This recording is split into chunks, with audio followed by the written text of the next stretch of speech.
Hey, Pat Rigsby here, and in today's episode, I want to talk with you about what they're missing. Let's get to it.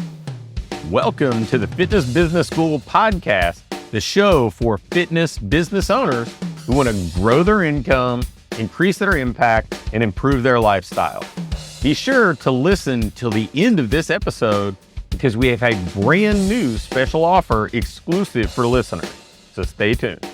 What happens, I guess, when you write a daily email for 19 years, you're always kind of looking for topics. And I started to reflect on some of the things that Holly has done incredibly well during the time that she's been coaching women, coaching moms in her community. It's a fraction of what she's done, but it's also the most probably impactful part of what she's done. And she's been such a strong advocate and leader when it comes to both creating community and facilitating accountability. And I was thinking about how powerful those tools are. And in an industry where people will get certification after certification to learn new training methodologies. They'll buy any and every program design tool that they potentially can add to their library. Equipment sales are always something that people are excited about. They always want to test out the latest and greatest tools and pieces of equipment.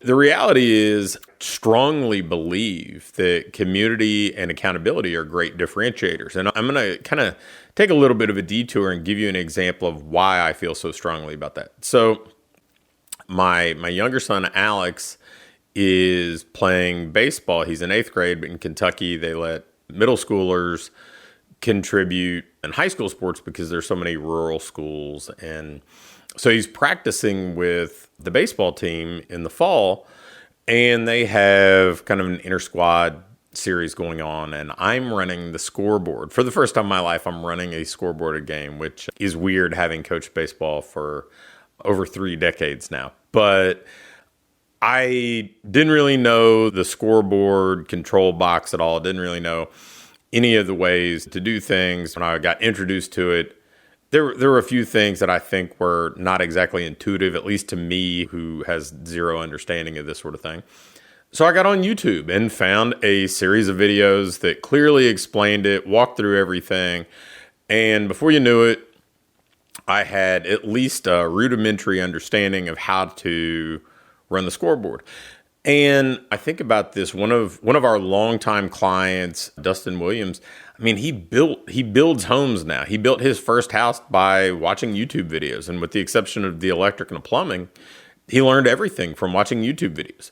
And the reason I say this is information is so readily accessible to everybody now, whether it's learning how to execute an exercise because you can watch videos online, or for virtually no money, you can buy programs. And yeah, there are people that have really unique needs and challenges they need to address or problems they need to solve. But for the most part, people who are joining F45 or Orange Theory or any of the other kind of cookie cutter franchise models, the level of coaching proficiency provided there, they can find online really simply. They don't need to pay $100 to $200 a month for a membership for that. Now, yeah, they have to have access to whatever equipment they're going to need. But again, that's not something that's going to cost an investment of $100 to $200 a month or more. So what's the differentiator then? If information is so accessible, if people can go get some sort of base level of education, follow along with things, don't really have to rely on a coach to be the gatekeeper for information anymore.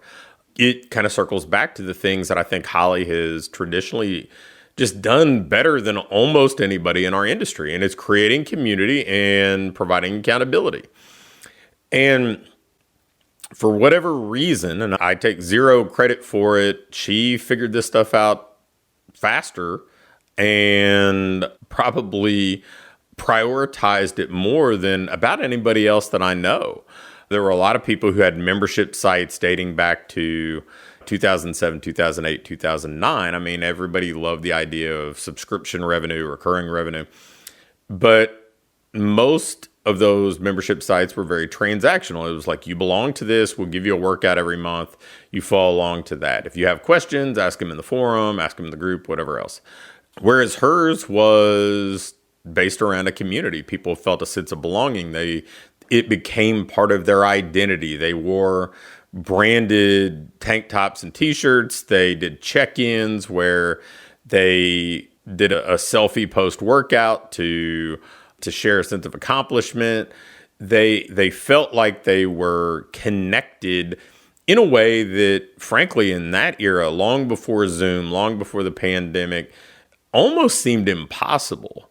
People would come to meetups in different cities and just go work out, go shopping, go eat for the day, and hang out like they were long lost friends and it was a class reunion.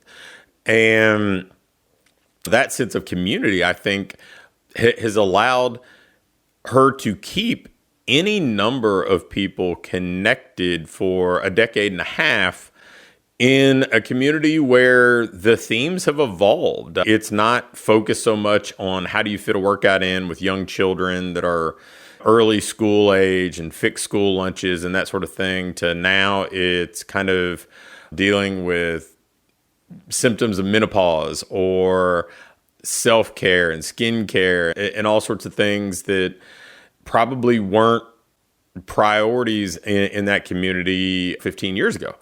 And so many people have stayed along for the ride. So many people have come back and had this sense of connection that, again, transcends the transactional side of things. So that was one side of this. The other side is accountability. And I think that as an industry, we probably have underappreciated the inherent accountability that comes along with people belonging to a training-based gym. You have an appointment that you're going to go work out at a certain time at a certain place. The equipment is already set up for you. All the things that you need access to exercise are readily available, so the friction is low. You have coaches who are waiting on you. You've paid, so there's a sense of accountability there. There's that you've already fulfilled your side of the value exchange. You have peers that are expecting you. It's something where you, in many cases, even commit to a membership where, hey, I'm going to do said thing for X number of days each week or each month. And so there's this strong sense of accountability. There likely is, for a lot of the good training gyms, some sort of what we call the other 165, some sort of in between to make sure that people are on track, people are consistent, and they're following through with the things that they want to do to achieve their goals. And there are so many good programs that even integrate something like a frequent sweaters club where they celebrate certain amounts of milestones being hit. Workout, hey, you've done X number of workouts or been here X number of months. So again, more inherent kind of accountability. And I think when people try to jump online, they think that, no, the magic was in writing somebody a program. And the reality, I believe, is it's in getting somebody to execute the program. And I think that I heard this so many years ago, and I know I'm paraphrasing it, and I've heard it hundreds of times since, or some variation of it. It's like an ordinary plan executed well far surpasses an extraordinary plan poorly executed.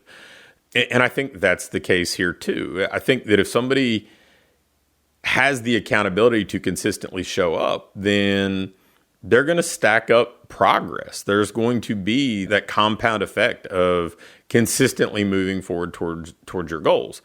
And so many people, when they get into the online world, they are like oblivious to that. They start to think that, hey, the magic here is, I'll write somebody a program and it'll have all the components of a good training program.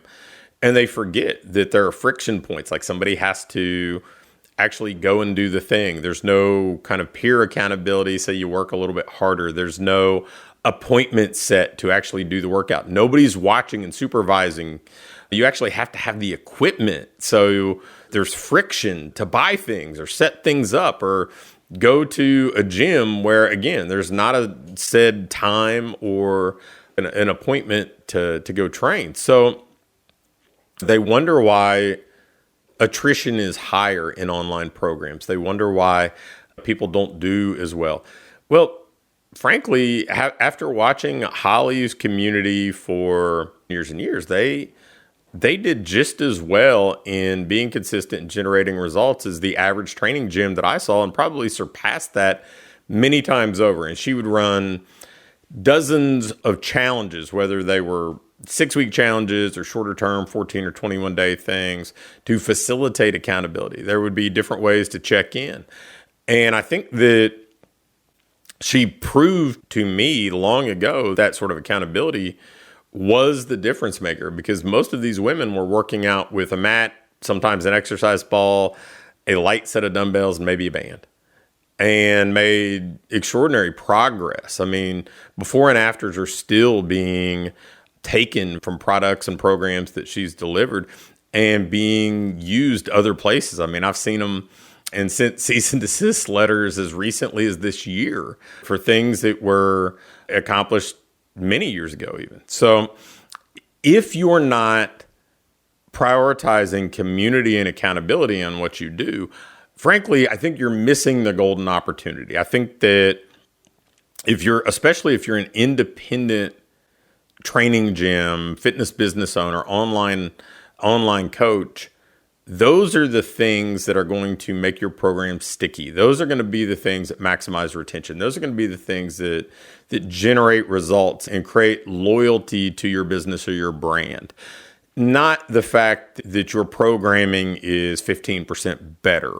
And maybe that sounds like sacrilege, but if you're working in the mainstream fitness community and competing with the franchise gyms, frankly, it probably doesn't take a whole lot to be as good or better than what they're doing. So that's not what people, the audience typically doesn't know. Now, somebody's post rehab, if somebody's dealing with chronic pain, some of those sorts of things. I mean, yeah, there's something beyond what I'm discussing here. There's a level of expertise and proficiency that should be a prerequisite if you're going to do a good job for those people. If you're a performance coach and you're training people who are trying to vie for 8 and 9 figure contracts, again, their livelihood's tied to this. But if we're just talking about you competing with the burn boot camps of the world, the F45s, the Orange Theories, think about that community, that connection, that accountability.